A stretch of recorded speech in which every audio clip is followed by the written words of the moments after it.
Thank you for inviting me to talk about this interesting topic. Endocrine disrupting chemicals tends to be in the news a lot, and I thought I would give a little different talk than you're probably used to, and it's much more of an introduction to what endocrine disrupting chemicals are, how they may impact human health, and how we're trying to study them here. And I've focused on phthalates and bisphenol A because that's my specific research area, but there's a wide variety of endocrine disrupting chemicals that are out in our environment.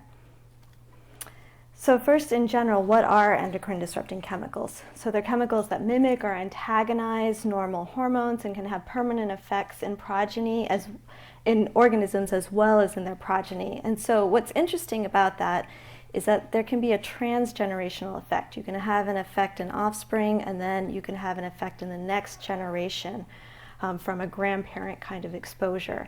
So this was first brought to the forefront in the public by Rachel Carson with Silent Spring. And if those of you who remember, DDT basically was causing decreased reproductive capacity in a variety of birds. And a more modern day version of this story is called Our Stolen Future, and it's written by Theo Colburn, who is a biologist and also kind of philosopher.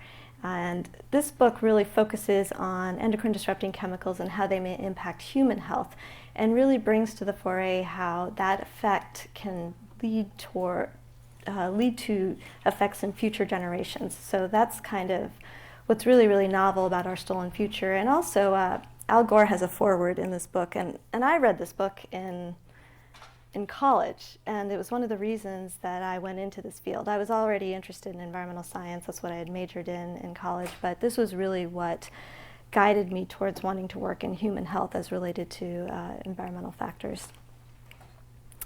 So types of endocrine disrupting chemicals.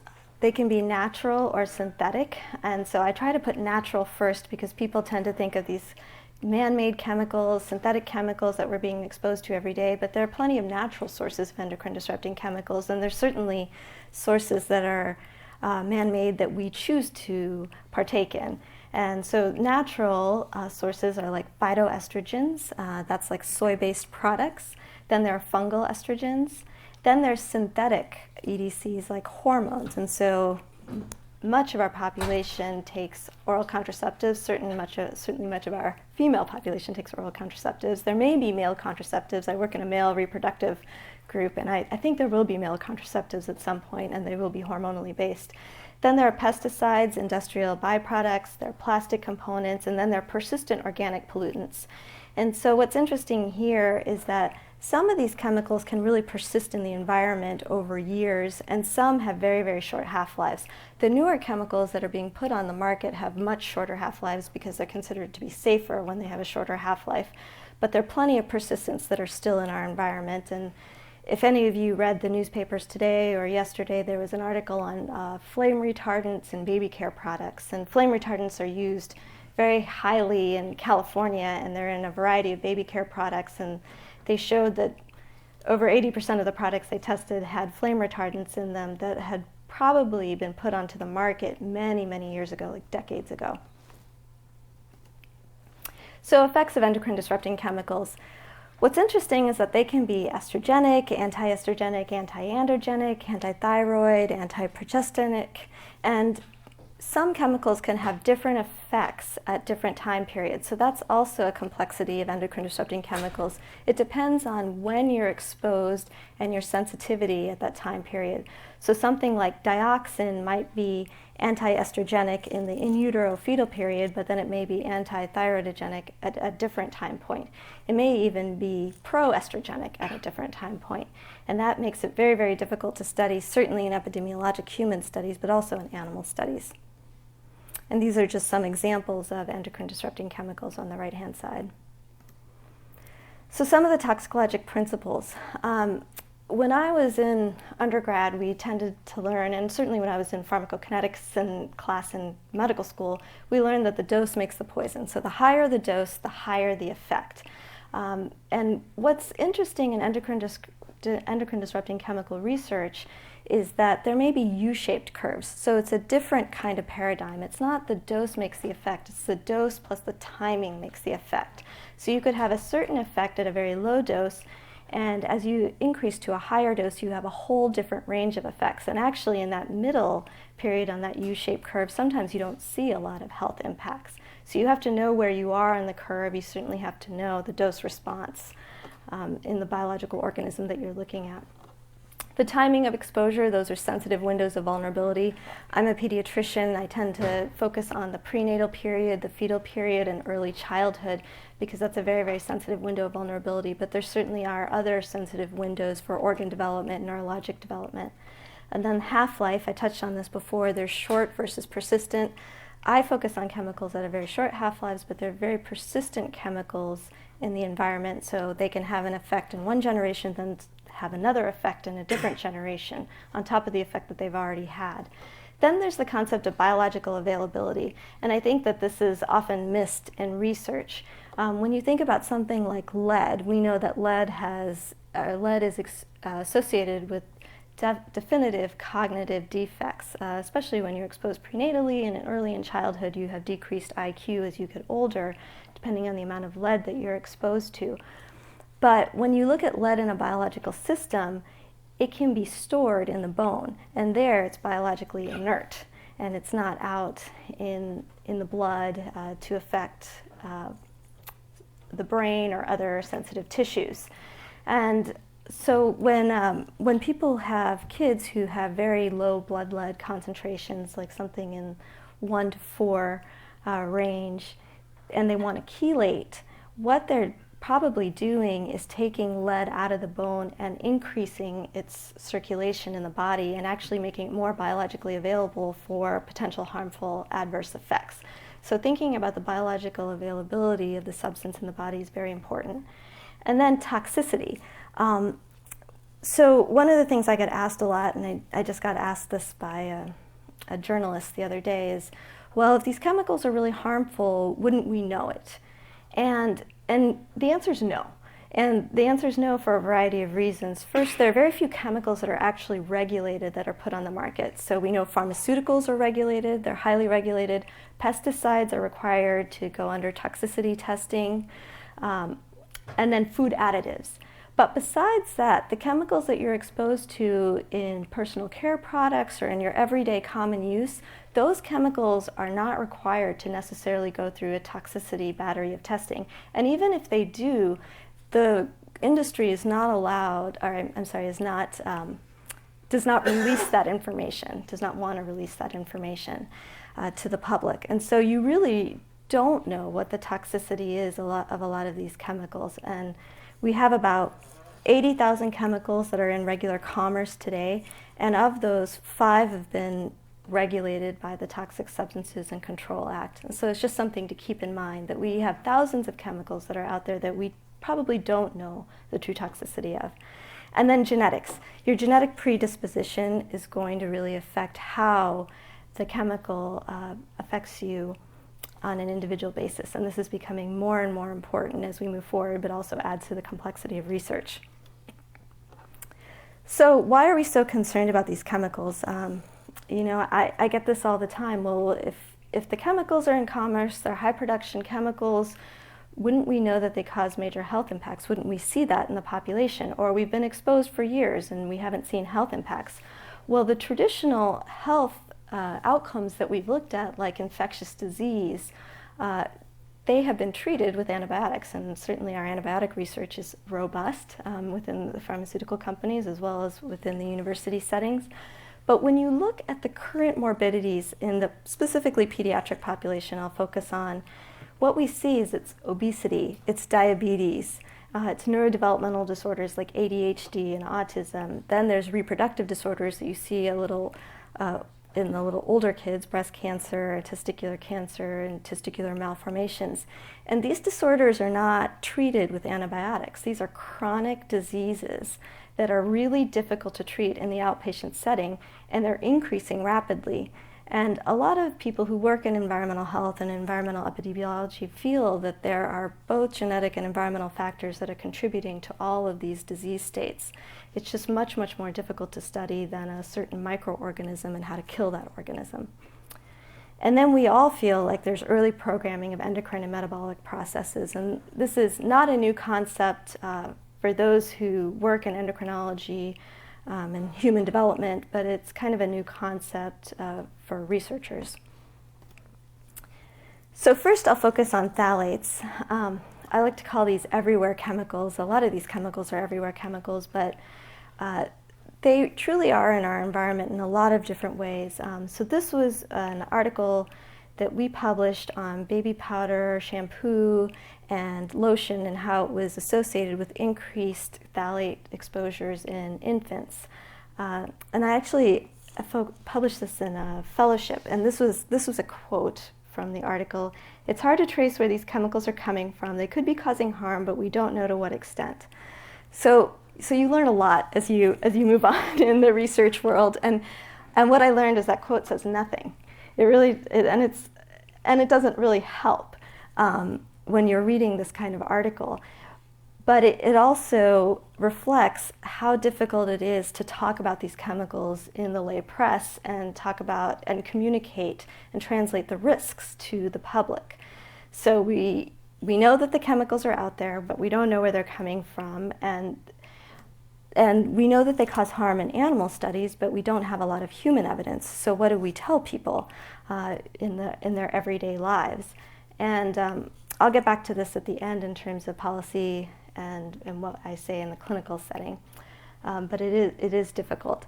Then on the right-hand side, it says sexy for her, and for baby, it could really be poison. And this is because a lot of fragrances contain phthalates. So in terms of consumer products, phthalates are in a wide variety of products. They're in flexible plastics in the upper left-hand corner. And one thing to keep in mind, especially for this audience, is that they're in a lot of medical tubing and medical equipment that we use every day. So likely a hospital-based population is having a much higher exposure on a daily basis than the general population. Then you have things like vinyl flooring, you have soft squeezy toys, then there's some personal care products in the bottom left-hand corner here, and phthalates are fragrance stabilizers, and they're also color stabilizers in these products. And then the food supply. So I've done versions of this talk over the years, and it's interesting what starts to come out. So before, all the things I just showed you were the sources of phthalates, and now we actually know that phthalates are in the food supply, and it likely may be the biggest source of exposure for a lot of the population. And so this is a really busy slide, but what I wanted to show you is that there's a variety of foods on the left-hand side, and you can see that there's a variety of phthalate compounds, and I'll discuss these more in a little bit. And you can see that there's very, very small concentrations of these phthalates in all of these foods. And by themselves, it's a very, very small concentration, but when they start to add up, then you have a much higher burden overall if you're eating foods every day that have some amount of contamination. And where is it coming from? It's likely not in the food product itself. It's likely coming from the processing over time. So my theory is that the farther away your food is produced, probably the more likely it is to be contaminated because it's gone through several processes before it gets to your plate. So it can be from conveyor belts, lids to glass jars, tubes. If you go into these factories where they make foods, they use large plastic tubing to kind of store something like a soup or any kind of food product. Then there's gloves. Gloves is likely a big source, plastic packaging, and then paper packaging as well. So what do we know about phthalates in our general population? Well, they're ubiquitous and there's widespread exposure. So there's 3 million tons produced and consumed globally, and then this is taken from NHANES. Are you familiar with NHANES in general? The National Health and Nutrition Examination Survey. So it's a study that they do, the CDC does, of the general population to look at a variety of health outcomes. And one of the things they do is look at body burden of chemicals. And so here on the left-hand side are some phthalate metabolites, and I will discuss those in just a second. So on the x-axis here are the different groups, so Mexican Americans, non-Hispanic blacks, non-Hispanic whites, children, and adults. And what's interesting, for some of these phthalates, you can see that children have a much higher exposure, specifically to MBP, MBZP, and MEHP. And these happen to be the more toxic phthalates. And I think that that's very interesting. And then non-Hispanic blacks have a much higher concentration of MEP. So in terms of phthalates, what are they? These are the parent compounds that we're exposed to in our products every day. And so this is literally what's put in the plastic product. So benzyl butyl phthalate, dibutyl phthalate, DEP, DEHP, and the ones that are in yellow are the more toxic parent compounds. So that's what we see in animal studies again and again that's causing a variety of health outcomes. The metabolites are actually what you're measuring in a biological matrix. So most of the time these are measured now in urine. And there's several metabolites for these parent compounds. And you can specifically see for DEHP, it actually gets conjugated in the body, and then some of those compounds then get transformed into oxidative products. So you can measure both those monoesters as well as those oxidative products. So how are phthalates measured in the body? We usually look at those metabolites, and there's a variety of biological fluids or matrices that you can use. Urine is the one that is used most for research studies. It's what is used by the CDC, but they have found phthalates in saliva, breast milk, semen, amniotic fluid, and blood. And I just put blood is not recommended to look at in blood because you may be seeing the parent compound before it's conjugated. Then they use something that you may know more about than I do, HPLC, ESI, mass spec. And so we are actually starting to do this here in the Environmental Health Laboratory, but it's very, very difficult to do this laboratory analysis. First, in terms of the samples, the collection of samples is really important. So if you're collecting samples in plastic, you may be introducing contamination into the sample, but then there's machine contamination. So just like I said before, like conveyor belts and food processing provide a lot of contamination of phthalates. The machines that we're using in our labs likely have phthalates in them because they have a lot of plastic components. So there's a lot of contamination to worry about when you start to undertake these kinds of laboratory analyses. So we're just starting to do these here. Historically, most people have used the Centers for Disease Control Laboratory to do urinary analyses, but given the amount of research studies that are going on, you can't use only one laboratory. So we've started to do it here in our Environmental Health Laboratory, and this is led by Russell Dills, who's the head chemist. And we began the process of setting up and validation in March. And I'll say that we're just starting sample analysis now, and that's kind of how long it's taken. And this is all they've been focusing on. And one of the reasons is it's really difficult to get rid of the contamination in the laboratory setting, and also to work on the limits of detection. And the limits of detection are very, very low for some of these, or the CDC standards are very low.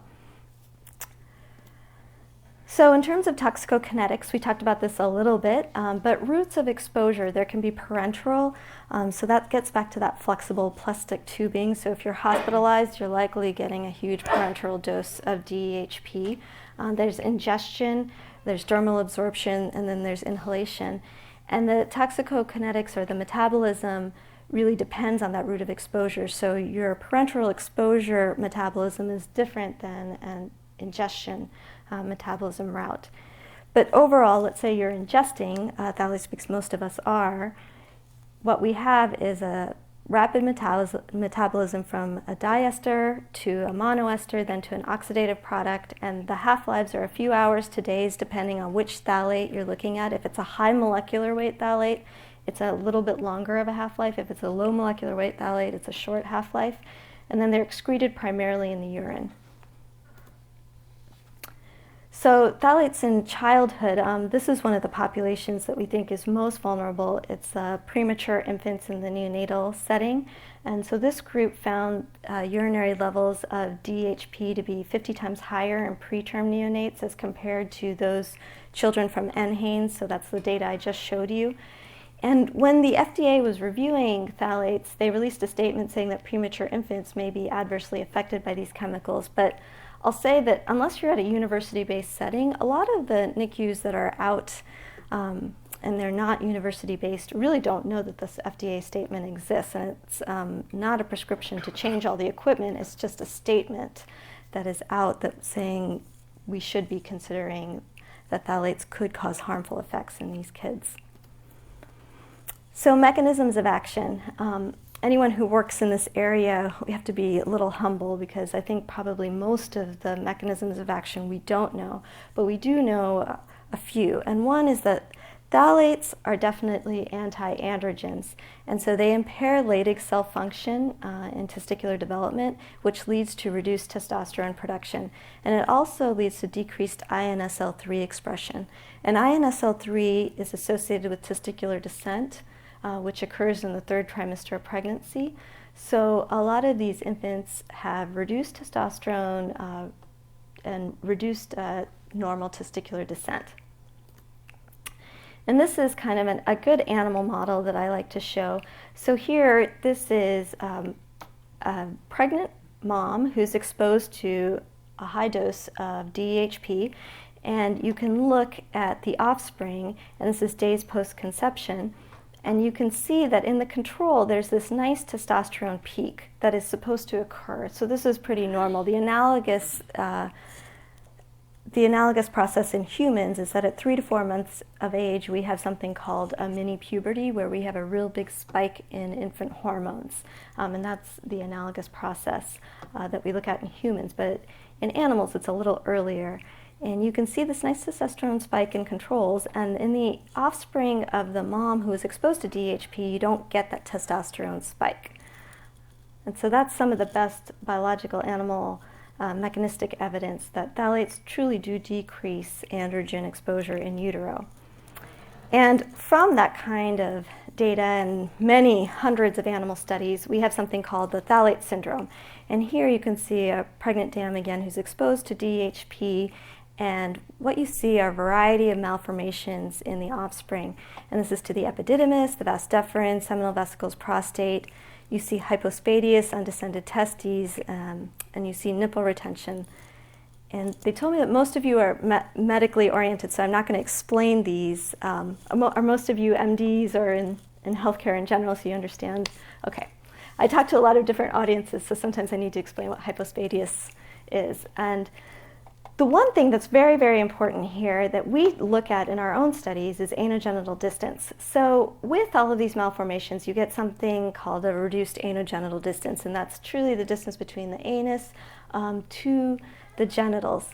And that's a reproductive toxicity endpoint in a lot of Environmental Protection Agency studies, studies where they're truly testing toxicity of chemicals. And when there's a reduced anogenital distance, you usually see this variety of malformations.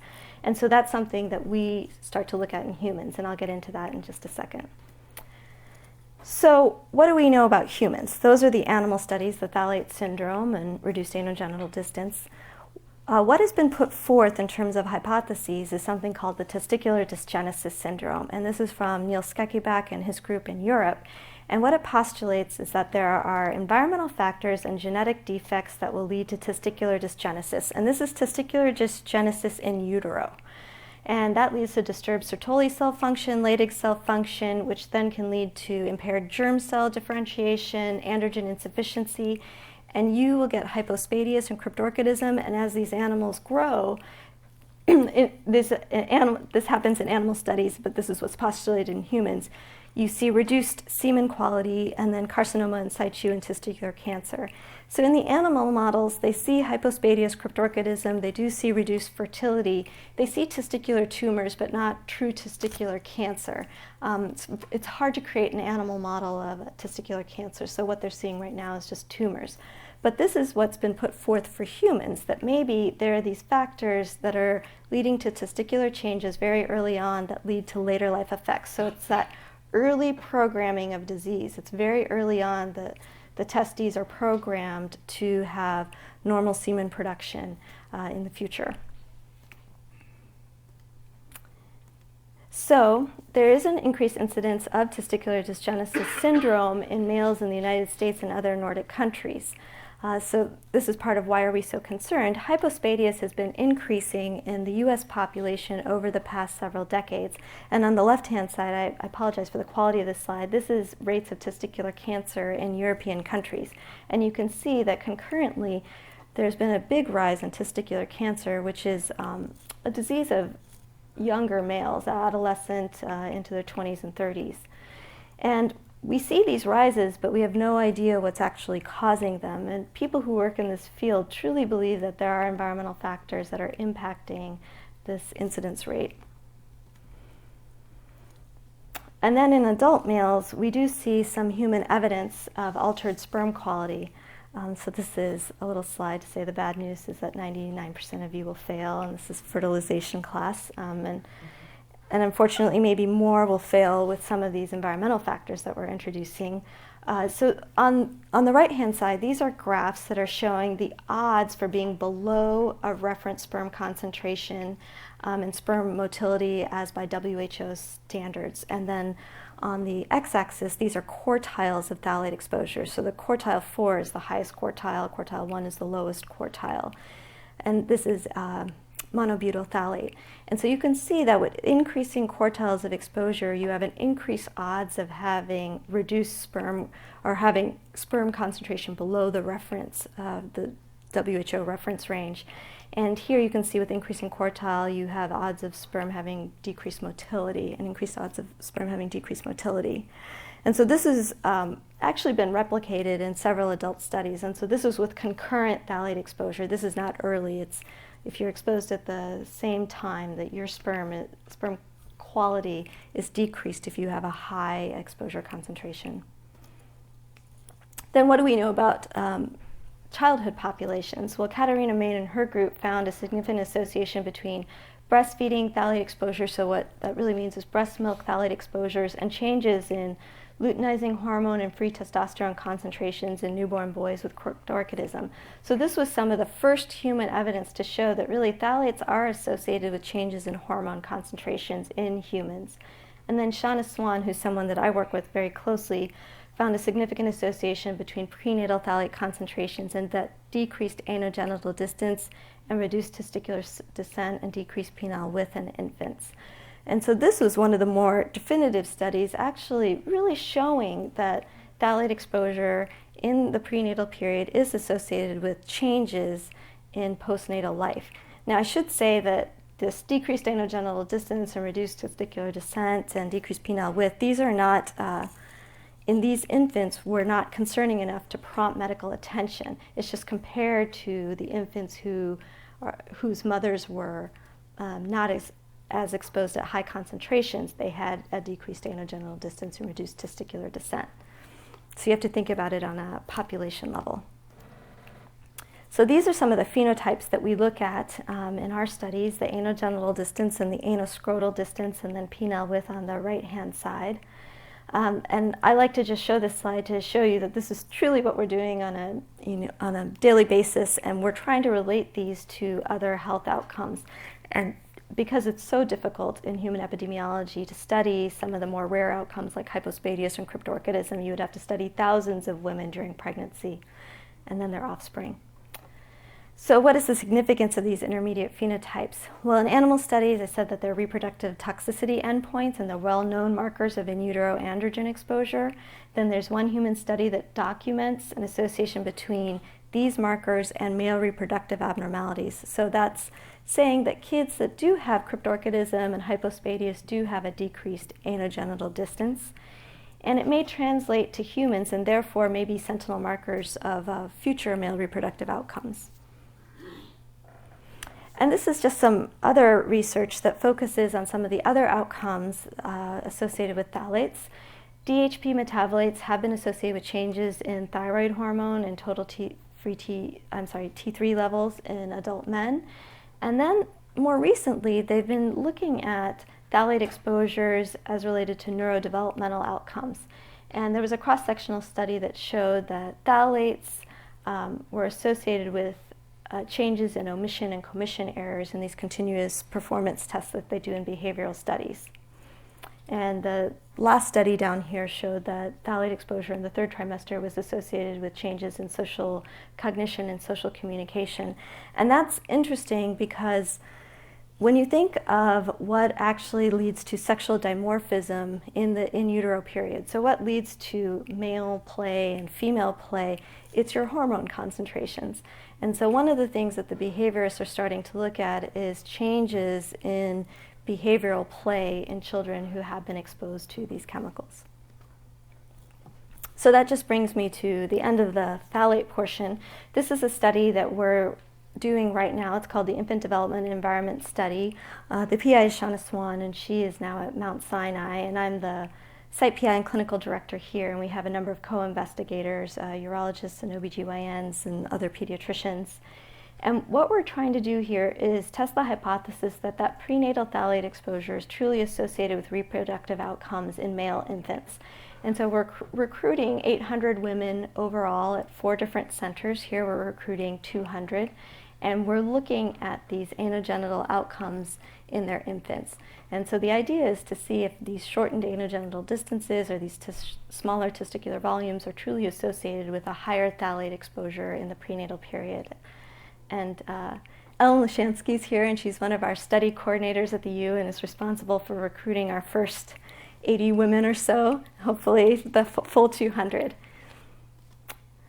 So now I'm going to switch gears to bisphenol A. So bisphenol A is a chemical that has been in the news much more recently, and there are articles coming out left and right about bisphenol A. And so what is it? It's a chemical that is used in hard polycarbonate plastics, and so that's the Nalgene bottles and the baby bottles down bottom and the water coolers. And it's also in dental sealants, and it's in cans, and it's in actually the can lining of these kinds of metal food cans that we use. And the reason it's there is because it protects the can from being degraded by the actual food product. And so the more acidic the food product, the higher the likelihood that there will be a high BPA concentration in your can lining. So something like canned tomatoes likely has very high BPA concentrations. Something that's more pH neutral will have higher BPA concentrations. And I should say that most US manufacturers have taken bisphenol A out of baby bottles and out of the Nalgene bottles as well. So again, this is ubiquitous and widespread. It's a high volume production chemical. 8 billion pounds are produced per year. And again, this is taken from the NHANES survey, and you can see the BPA concentrations, the geometric means, and the percentiles. These numbers look very small, but when you actually look at the animal studies, you see effects at these concentrations, at the concentrations that we're exposed to in the general population. So how is bisphenol A measured in the body? Well, there's free and conjugated form. And so the free form is actually what's more biologically active and is what is estrogenic. And then there's the conjugated form. And so it goes through first pass metabolism through the liver. And they used to say that it would go through first pass, 80% to 90% would go through first pass metabolism definitively, but actually what we're seeing now is it's much, much lower. There's a lot of the free compound that circulates in the body when you're exposed. And they found bisphenol A in a variety of biological matrices. Urine, again, is what we use in the research studies, what's most widely used, but it's been found in saliva, breast milk, semen, amniotic fluid, placenta, adipose tissue, ovarian follicular fluids that they've taken from IVF pregnancies, and then also in blood.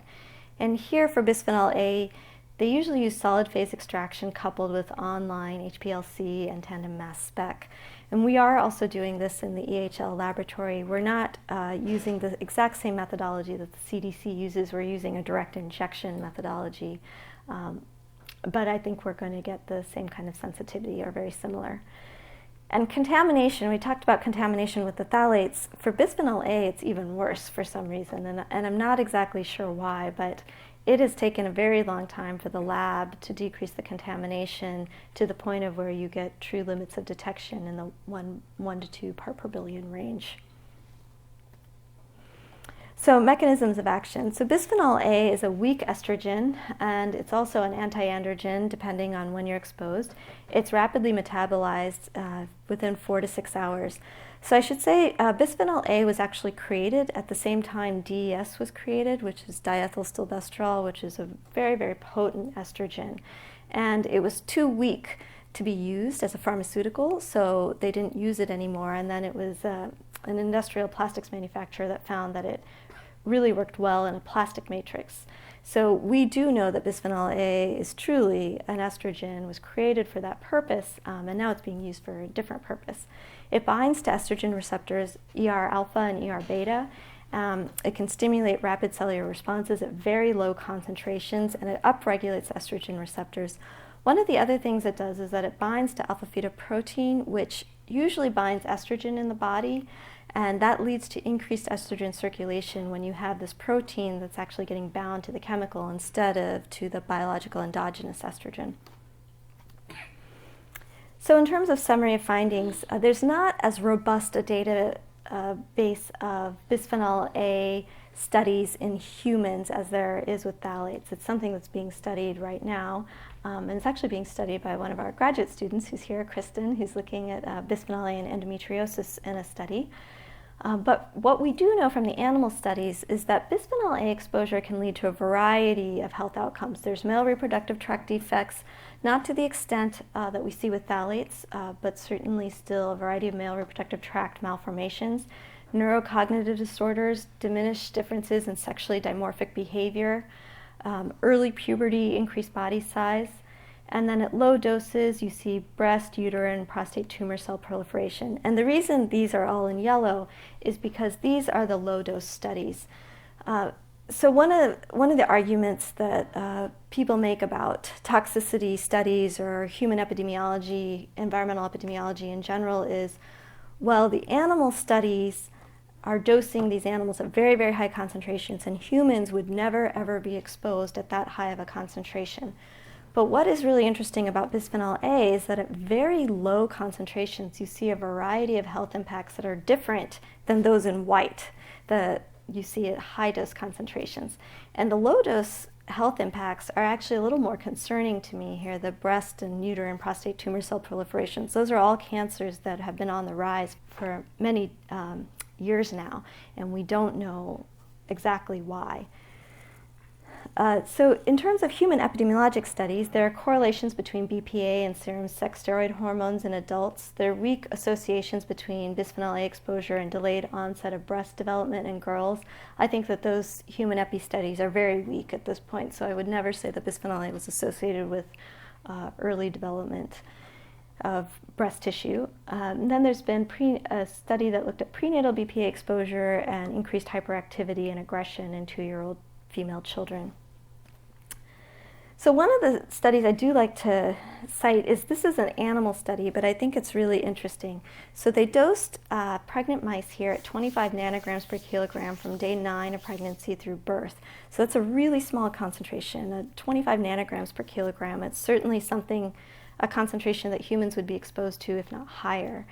And then they examined the mammary glands of the offspring at day 30.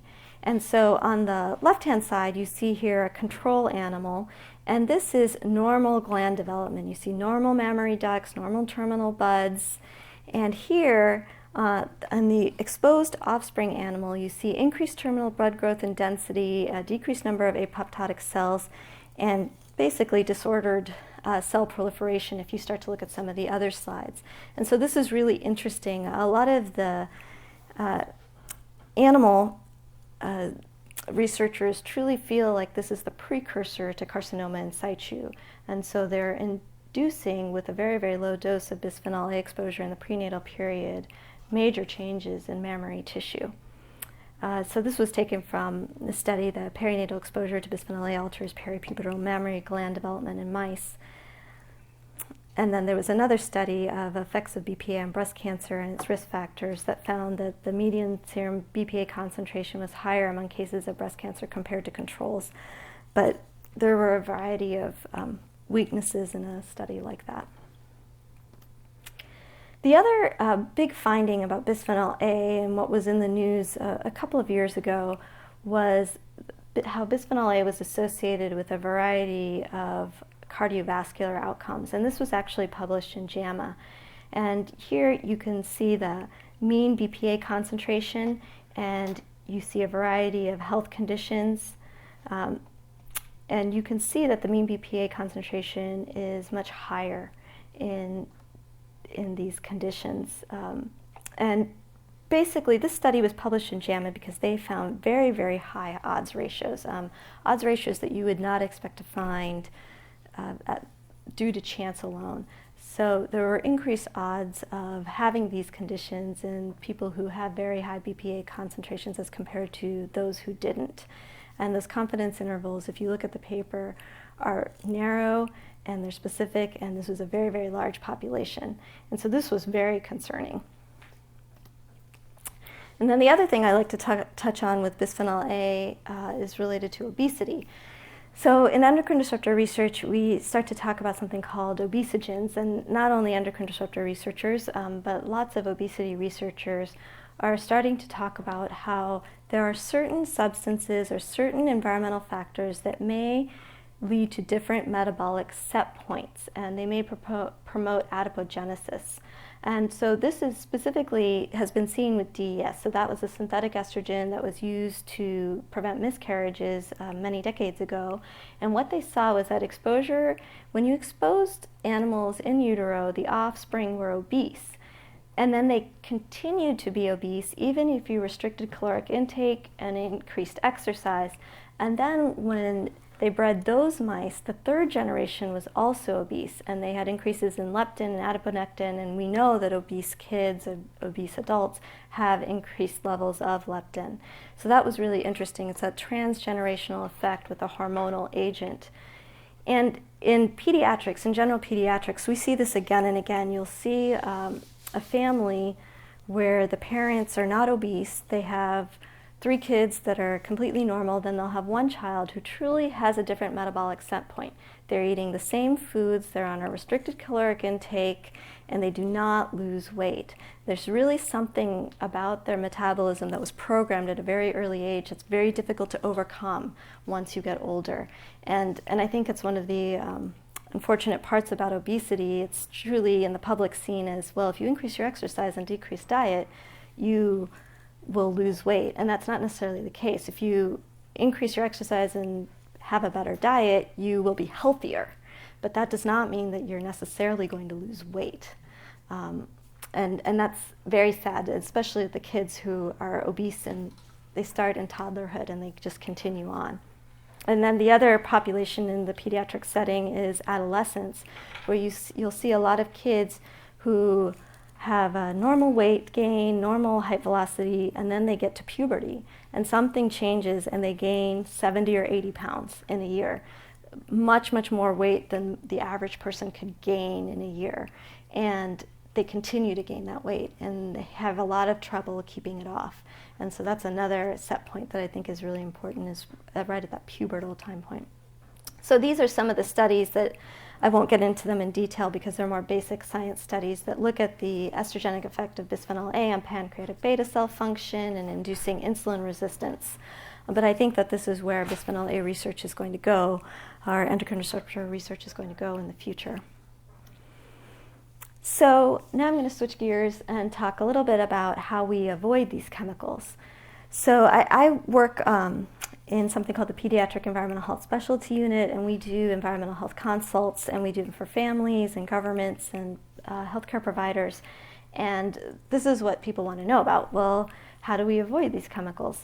So the first thing that I'll tell people is that when you look at plastics that you're using, if they're made in Europe or they're made in the United States, they'll have a recycling code on the bottom, and it has numbers in that recycling code. So plastic number 3 tends to contain phthalates, and plastic number 7 tends to contain bisphenol A.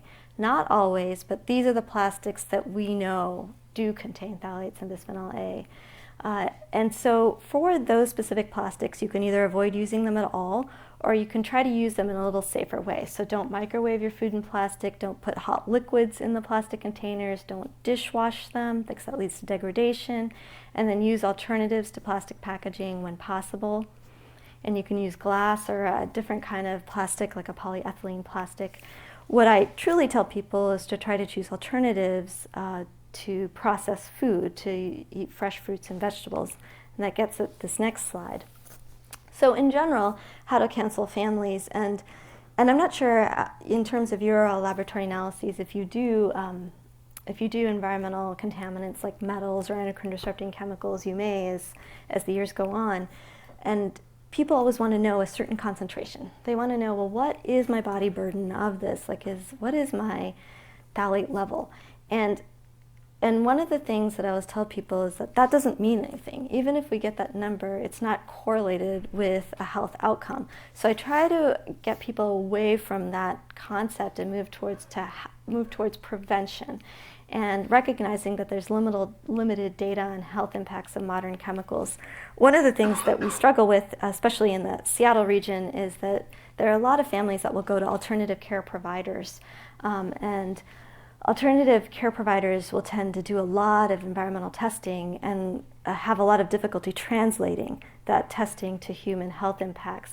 And so instead, I try to just focus back on, we just don't have good data on what the health impacts are of these chemicals, so let's not try to go that testing route. Let's work on prevention, because that's the most important part anyway, and you'll get there whether you do the testing or not. You're still going to focus on prevention. In terms of decreasing exposures as much as possible, you can never get to zero.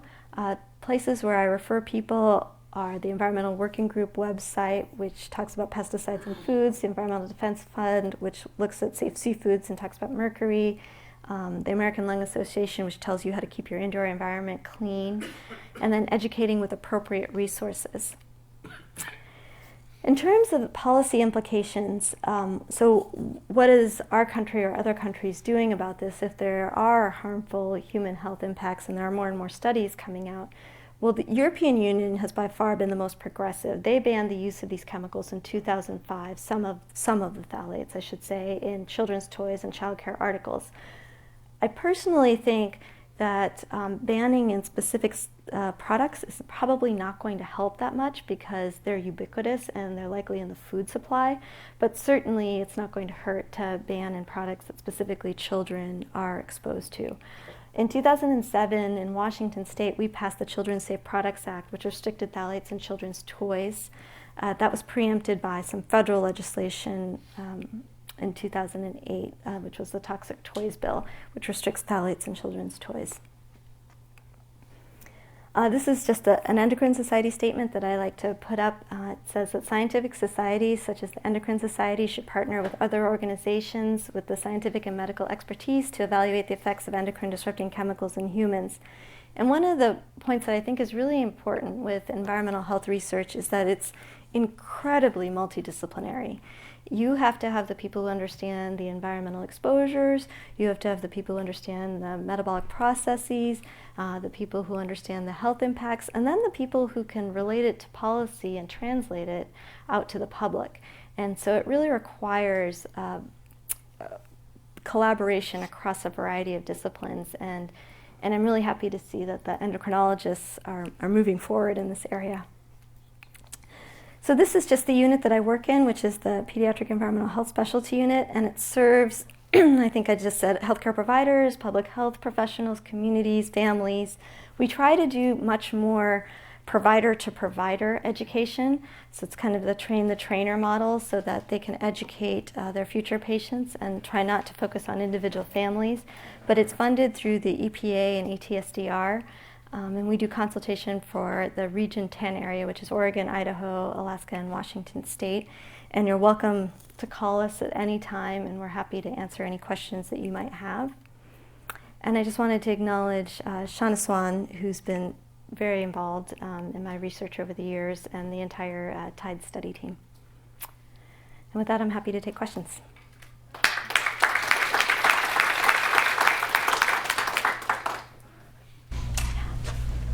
Does microwaving with plastics extract, or any sort of heating, extract more of these chemicals out of plastics than simply just storing it overnight in a fridge or at room temperature? Yeah, it does. So the heating process will increase the leaching of the chemicals from the phthalate matrix. They're not bound very strongly, basically, in the matrix. And so the more you heat, the more leaching you're going to get. And the recommendations on not to do these things with these plastics were for the number 3 and 7, yeah, and not for the other ones? Not for the other ones. The other ones, when you look at how they're created, they don't have these chemicals in them. And so they won't be leading to phthalate and specifically bisphenol A exposure. That doesn't mean that there aren't other chemicals, but those chemicals are not known endocrine disrupting chemicals. So there's plenty of targets for this sort of research beyond phthalates and BPA, and I'm wondering if there's any kind of agreement in the sort of scientific organizations that care about these things, about what would constitute a convincing study for any one of them. I mean, is there a conscious postulates of endocrine disruptors or of environmental toxins or something like that, such that if the result came out as X, people would be universally convinced that a given substance was a problem? Yeah, I mean, that's a really hard question, and I think that that's not just related to endocrine disrupting chemicals, that's related to all research. How many studies do you need to say that we know that this chemical causes this effect? I will say that Shauna Swan's work, where they did look at that prenatal phthalate exposure and the male reproductive outcomes, it really, really corresponds to what we see in the animal literature. So overall, I think that those studies that can really replicate what is seen in hundreds of animal studies are the studies that are trusted the most, just because we know the biological mechanisms and we're seeing the same mechanisms in humans.